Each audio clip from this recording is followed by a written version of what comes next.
Hello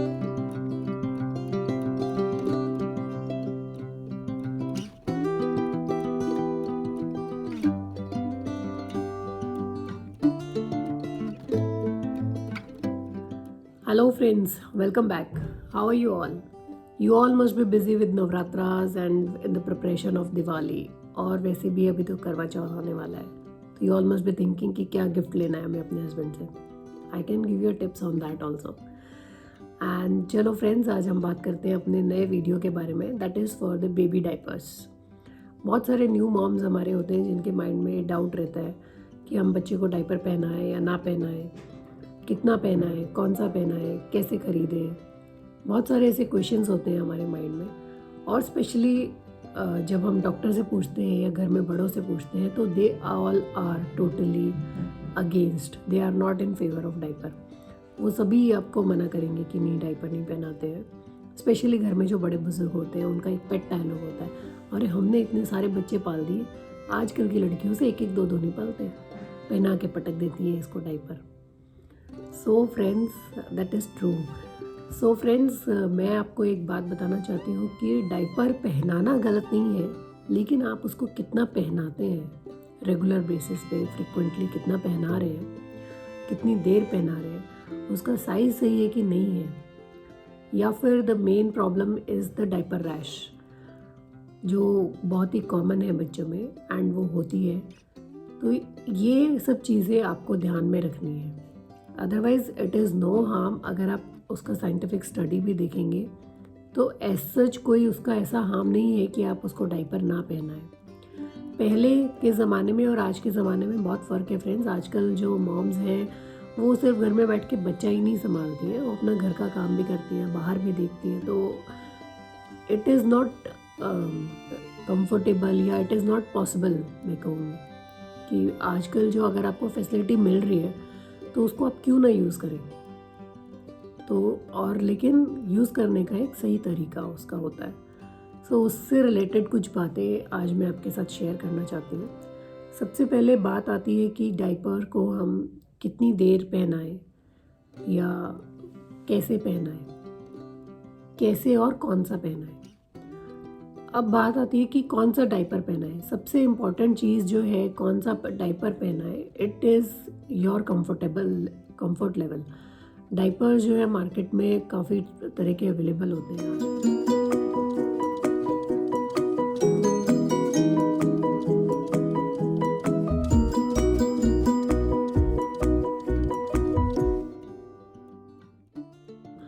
जैसे pants होती हैं या बच्चों के नैपी पैड्स भी आते हैं कि आप उनके जो घर में हम नैपीज़ बनाते हैं उसके अंदर वो पैड्स लगा सकते हो. या फिर प्रॉपर जो डाइपर हम स्टिक ऑन वाले आते हैं वो आते हैं. तो उसको आपका ये कंफर्ट लेवल ये है कि आपका बच्चा जब छोटा है या बड़ा है, आपको वो पहनाने में कौन सा इजी है, वो आप उस हिसाब से अपने हिसाब से सिलेक्ट करते हो.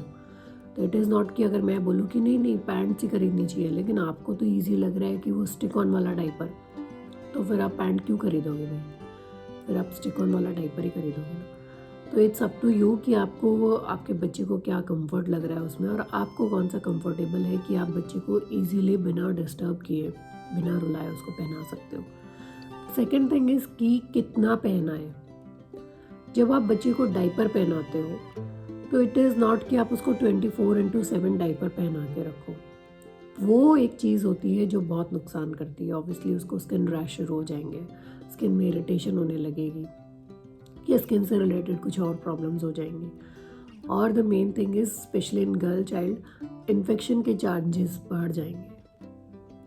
इन्फेक्शन के जो चांसेस होते हैं अगर आप 24/7 डाइपर पहनाते हो तो उसके चांसेस बहुत ज़्यादा बढ़ जाते हैं. तो फ्रीक्वेंट बेसिस पे हमें डाइपर चेंज करते रहना चाहिए. डाइपर चेंज करने से मेरा मतलब है कि जब बच्चा 6 मंथ्स तक होता है तो वो एवरी 2 आवर्स में दूध पीता है, 2 to 3 hours, depends on kids too. And फिर वो और कुछ तो आप उसको खिलाते नहीं हो, वो सिर्फ लिक्विड डाइट पे है, तो वो पूरा बार बार जो है सुसु करता रहता है. तो वो डाइपर फ्रीक्वेंटली चेंज होता है उसका. अब फ्रीक्वेंटली चेंज से मेरा मतलब है कि आपने उसको सुबह पहना दिया, अब ये नहीं है कि दोपहर तक या आगे 5-6 घंटे तक आपने देखा ही नहीं कि उसका डायपर चेंज करने की बारी आ गई है। एक बात ये। दूसरी बात, मॉर्निंग आवर्स में आप चाहें तो उसका डायपर अवॉइड कर सकते हैं वेरी इजीली। कोई भी एक टाइम आप ऐसा फिक्स कर लीजिए कि मुझे इस टाइम में आई कैन हैंडल पूरे 24 आवर्स में, और इस टाइम में उसको डायपर नहीं पहनाती, जिससे कि उसकी स्किन को थोड़ी सी फ्रेश एयर मिले, थोड़ा वो स्किन फ्री रहे और वो इन सब चीज़ों से बिल्कुल फ्री रहे कि आप उसको कोई नैपी घर में जो बनाते हैं हम नैपी या ब्लूमर, छोटे बच्चों के आजकल जो आते हैं ब्लूमर्स पहना दें, तो वो एक चीज़ है। उसमें आप जो है, आप आजकल तो मार्केट में इतनी सारी चीज़ें अवेलेबल है कि आपके बेड भी ख़राब नहीं होते, बेड प्रोटेक्टर्स आते हैं, आप अपनी बेडशीट के नीचे बेड प्रोटेक्टर्स लगा सकते हैं। या फिर बच्चों के होममेड डायपर्स भी आते हैं, हैंडमेड डायपर्स सॉरी, जो वॉशेबल रीयूजेबल जो डायपर्स जिनको बोलते हैं। और या फिर जो नैपीज़ हमारी दादी नानी जो बनाते थे, वो भी बहुत ही कंफर्टेबल और बहुत ही अच्छी क्वालिटी में मार्केट में इजीली अवेलेबल है, जो आपके बच्चे की स्किन पे बिल्कुल भी नुकसान नहीं करती। तो मेरे कहने का बेसिकली मतलब ये है कि 24/7 उसको डायपर पहनाने की कोई ज़रूरत नहीं है आपको, क्योंकि अगर आप 24/7 पहनाते हो तो उससे डेफिनेटली आपके बच्चे की स्किन में रैशेज़ या और बहुत सारी प्रॉब्लम्स क्रिएट होती हैं। इसीलिए फिर हमारे बड़े बुजुर्ग या डॉक्टर्स मना करते हैं कि डायपर नहीं पहनाना चाहिए, क्योंकि उन्हें पता है आप एक बार पहनाने लगते हो तो उसको फिर आप अपने कंफर्ट लेवल की वजह से उसको हटाना ही नहीं चाहते। This is very true and this is very harsh true, I can say, कि अपना कंफर्ट लेवल के साथ साथ हमें थोड़ा बच्चे का भी देखना पड़ेगा। नो डाउट बहुत ही कंफर्टेबल है, जस्ट 2-3 आवर्स में जब आपको लगा कि बच्चे का डायपर हैवी हो गया है, just change it, wipe it and put it another diaper, कोई प्रॉब्लम ही नहीं है। लेकिन वो उसको कितना अनकंफर्टेबल हो रहा है आप ये देखिए। So please don't do this. 24/7 की कोई ज़रूरत नहीं है। आप एक टाइम स्लॉट फिक्स कर लीजिए कि मैं ये 6 घंटे या ये 8 घंटे अपने बच्चे को डायपर नहीं पहनाती। मदर्स को जो है रात को स्पेशली कंफर्टेबली सोना बहुत ज़रूरी है, तो आप रात के टाइम ट्राई कीजिए कि आप रात के टाइम में उसको पहनाती हो, उसके बाद वो दिन में आराम से फ्री रहता है, या उसकी मसाज करने के बाद कुछ घंटे में उसको फ्री रखती हूँ। तो ये टाइम स्लॉट जो है आपके अपने हिसाब से है कि आप किस टाइम उसको ईजिली हैंडल कर सकते हो, या आपके फैमिली मेम्बर्स उसको ईजिली हैंडल कर सकते हैं विदाउट डायपर्स। तो ये depends on you.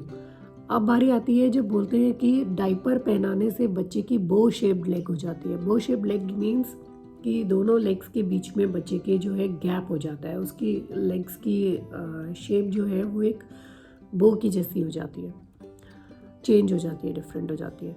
That is not correct. Diaper से पहनाने से ऐसे कोई बो शेप्ड लेग नहीं होती। इट इज़ नॉट दैट कि वो आपने उसको डायपर पहनाया। बहुत लोग आपको बोलेंगे अरे तुम इसको डायपर पहना के रखते हो ना, इसलिए ऐसे हो गया। नहीं जी, डायपर पहना से नहीं होता ये। मोस्टली बहुत सारे बच्चों का ऐसे नेचुरली ये होता है, जो धीरे धीरे, जो जैसे जैसे ग्रेजुअली वो बड़ा होता है, धीरे धीरे वो अपने आप ठीक हो जाती है। या कई बार हम डॉक्टर को दिखाते हैं, वो कुछ पर्टिकुलर एडवाइस आपको देते हैं उसकी मसाज से रिलेटेड या उसको वॉक कराने से रिलेटेड, कि आप उसको कई बार हम जल्दी चलना सिखाने के चक्कर में बच्चों के ऊपर फोर्स करने लगते हैं। तो ऐसा नहीं है कि वो डायपर की वजह से आपके बच्चे की कोई शेप चेंज हो रही है बॉडी की, no, it's not true. Next thing is कि आप बच्चे का डायपर कैसे सेलेक्ट करते हैं। बच्चे का डायपर जब हम सेलेक्ट करते हैं, उसका साइज़ आप देखिए बहुत ही इजी है। वैसे तो आपको जब आप एवरी मंथ वैक्सीनेशन के लिए लेके जाते हो, आपको वेट अपने बच्चे का पता चल जाता है कि उसका कितना वेट है। उसके हिसाब से डायपर पे लिखा होता है कि इतने वेट से इतने वेट तक, कि 5 to 10 kgs तक ये डायपर है, या 15 to 20 kgs तक एक्सेल साइज़ है। तो अलग अलग साइजेस में डायपर आते हैं कि एक्स्ट्रा स्मॉल, स्मॉल, मीडियम, और उन सब पे जो है बच्चे की एज लिखी होती है कि इतनी एज या इतने वेट, स्पेशली वेट लिखा होता है कि इतने वेट तक के बच्चों के लिए ये डायपर फिट है। But the most important is, कई बार सारा क्राइटेरिया हमारा मैच हो जाता है, लेकिन फिर भी डायपर का एक इशू रहता है। तो आप ध्यान रखिए, बच्चे का जो नेवल पॉइंट होता है उसके ऊपर आपके बच्चे का डायपर नहीं आना चाहिए। ऐसा बोला जाता है कि नेवल पॉइंट से नीचे ही डायपर होना चाहिए। अगर आप उसको डायपर पहना भी रहे हो तो उसका जो है नेवल पॉइंट से नीचे ही डायपर होना चाहिए। अब बात आती है कि आप जब बच्चे का डायपर चेंज करते हो तो क्या हाइजीन मेंटेन करते हो। हाइजीन मेंटेन से मेरा मतलब है कि बच्चे का आपने डायपर उतारा।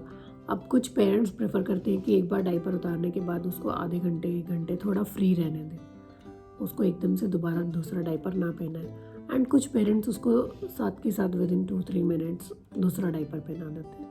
लेकिन उसके बीच में आप क्या हाइजीन मेंटेन करते हो उसके लिए। So the most important is जब आप उसका डायपर चेंज करते हो तो कॉटन से या वाइप से या किसी भी चीज़ से उसको अच्छे से, या सॉफ्ट टॉवल से आप ले सकते हो अगर आपके पास वाइप और कॉटन नहीं है तो। एक बार उसको क्लीन ज़रूर कीजिए, उसके जो प्राइवेट पार्ट्स हैं उन्हें अच्छे से क्लीन कीजिए, या आप पानी से भी कर सकते हो। लेकिन उसके बाद उसकी स्किन अच्छे से ड्राई होनी चाहिए। अच्छे से ड्राई होने का मतलब है मेरा कि कोई भी ड्राई सूखा तौलिया लेके उसको अच्छे से पैक करके पहुँचिए, गीला नहीं होना चाहिए।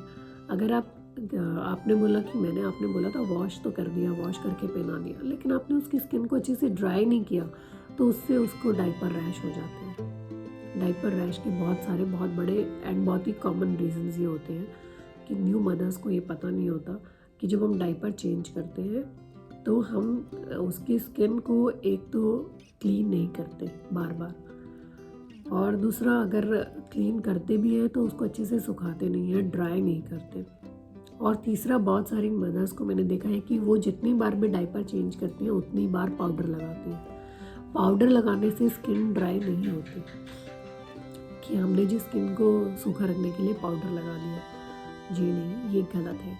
आप अगर उसके ऊपर पाउडर डालोगे, आपने डायपर पहना दिया पाउडर लगा के, बच्चे ने तुरंत ही उसमें फिर से सुसु कर दिया तो फिर वो तो पूरा वहीं पे जम गया, और बल्कि इन्फेक्शन के चांसेस और भी ज़्यादा बढ़ गए ना आपके बच्चे की स्किन में।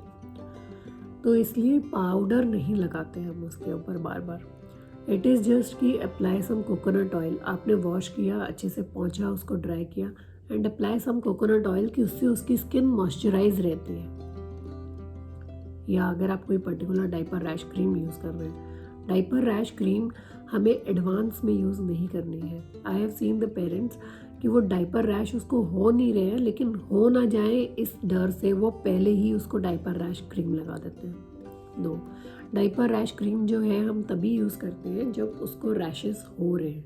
एडवांस में आपको डायपर रैश क्रीम यूज़ करने की कोई ज़रूरत नहीं है।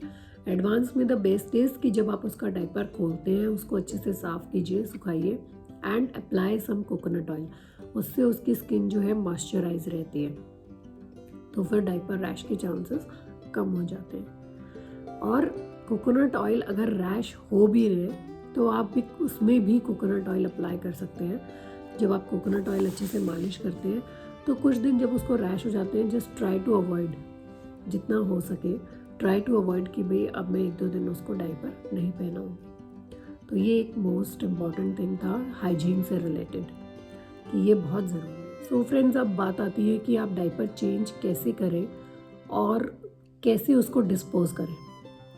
जब भी आप डायपर चेंज करते हैं, ऑलवेज़ रिमेंबर कि आप बच्चे की सारी डायपर चेंज करने से रिलेटेड चीज़ें हैं, जैसे कि मैंने अभी आपको बताया कि उसकी डायपर रैश क्रीम है या कोकोनट ऑयल है, जो भी आप अप्लाई करते हैं, या क्लीन करने के लिए आप जो वाइप या कॉटन या पानी जो भी यूज़ करते हैं, या वाटर बॉल जो आप यूज़ करते हैं, वो सब चीज़ें, और वो जो डायपर मैट आप बच्चे के नीचे बिछाते हैं।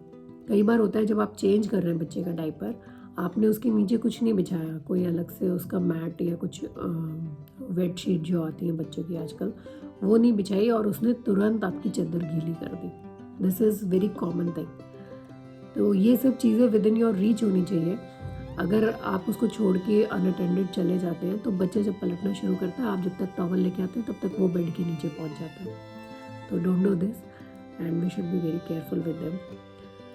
तो वो एक चीज़ आपको ज़रूर ध्यान में रखनी है। And the second thing is dispose उसको करना। जो स्टिक ऑन वाले डायपर्स होते हैं उन्हें तो डिस्पोज करना बहुत ही ईजी है। आप उसको वापस से स्टिक कीजिए और उसको पूरा अच्छे से पैक करके फिर डस्टबिन में डालिए। Don't put it in your commode and flush. ऐसा करने से वो नीचे नहीं जाएगा।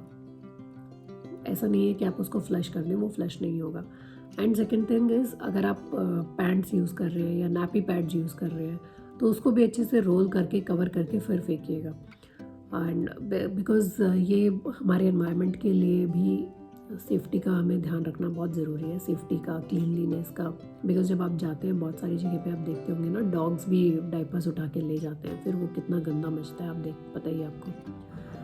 सो ऐसी कोई सिचुएशन ना हो, इसलिए pack it properly, wrap it properly, then throw it into the dustbin only, not into the commode box. So friends, ये थी मेरी आज की वीडियो, जिसमें मैंने आपको बताया कि बच्चे का डायपर साइज़ कैसे चूज़ करना है, आपको कितना उसको पहनाना है, कितना नहीं पहनाना है, कितना सेफ़ डायपर है या नहीं है, एंड द मोस्ट इम्पॉर्टेंट कि डायपर रैश ना हो उसके लिए क्या हाइजीन आपको उसके मेंटेन करने हैं, कि क्या क्या बातों का ज़रूरी ध्यान रखना है हाइजीन से related. So friends, if you have any other queries, मैंने पहले आपको बताया, please write in my comment box. And अपने नेक्स्ट वीडियो में मैं आपको बताऊंगी बेबी फूड के बारे में, कि कुछ बच्चे जो दूध पलटते हैं उसके लिए आपको क्या करना चाहिए। And the second thing is कि अब मैं आपको 2 वीडियो में लेकर आऊँगी अपने बहुत ही जल्दी, एक बेबी से रिलेटेड एंड दूसरा जो है थोड़े बड़े बच्चों से जो स्कूल जाना शुरू कर रहे हैं, या हर एज के बच्चों को जिन्हें इंग्लिश रीडिंग में प्रॉब्लम होती है, कि कैसे अपनी इंग्लिश रीडिंग इम्प्रूव करते हैं। तो उससे रिलेटेड, उसकी बेसिक से स्टार्ट करके I will make a video on phonic song. Phonic song आप सभी को पता है कि हम जो इंग्लिश लेटर बोलते हैं उनकी साउंड्स क्या होती हैं, उससे रिलेटेड एक वीडियो मैं आपके लिए लेकर आऊँगी, और एक बेबी फूड से रिलेटेड।